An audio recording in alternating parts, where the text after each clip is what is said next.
It naturally is going to be there because of starting from the bottom up, bottom. The knot will go to the bottom.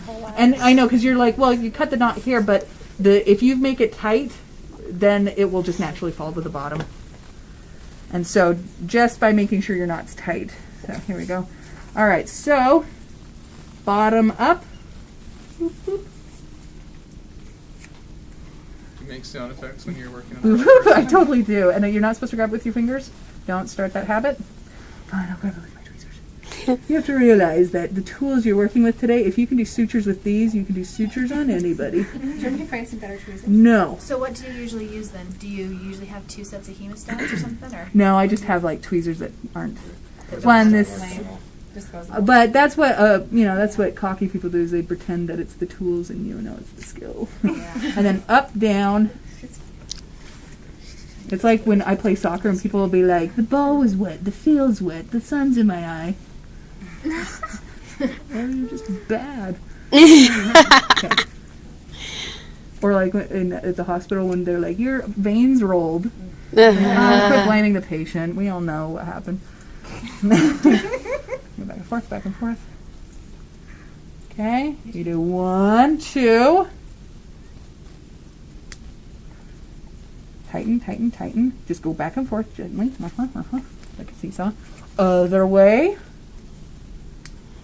Then you got a square knot. And then one more the way you're used to. And you're done.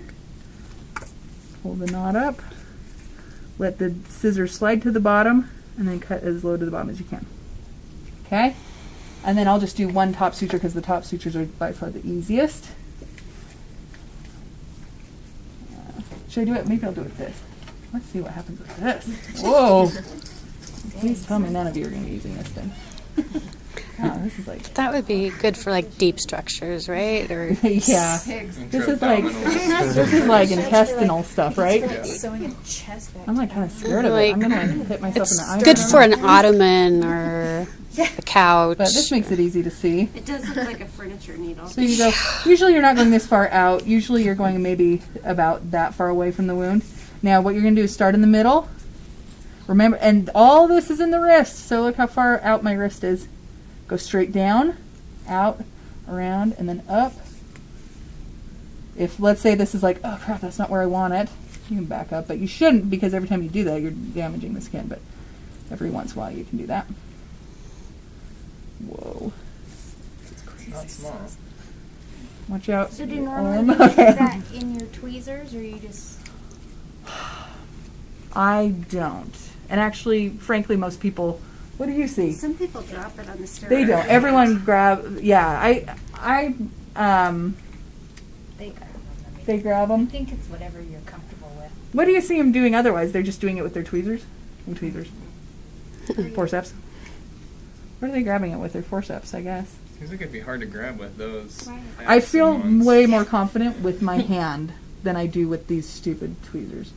But usually I'm not using this string, and I'm usually not with my arm this far out. Usually I'm like this, so I can do it way better with tweezers. So it just depends. But you have to just be always aware of your needle. The claw! like a little salmonella there. Okay, so then the other side, and then the other way. You can do like 6. It doesn't matter if you're like worried. Just the biggest thing is with this kind of string, because you can see if you did this one in the same knot 3 times, you could see that this could unravel. That's why you have to go the other way a couple times to make it a square knot so it won't unravel. Make it kind of tight, but not too crazy tight. And see that puckering? Mwah! It's beautiful aversion. And then you just give it a little bit of a tail. Like so. Like that long.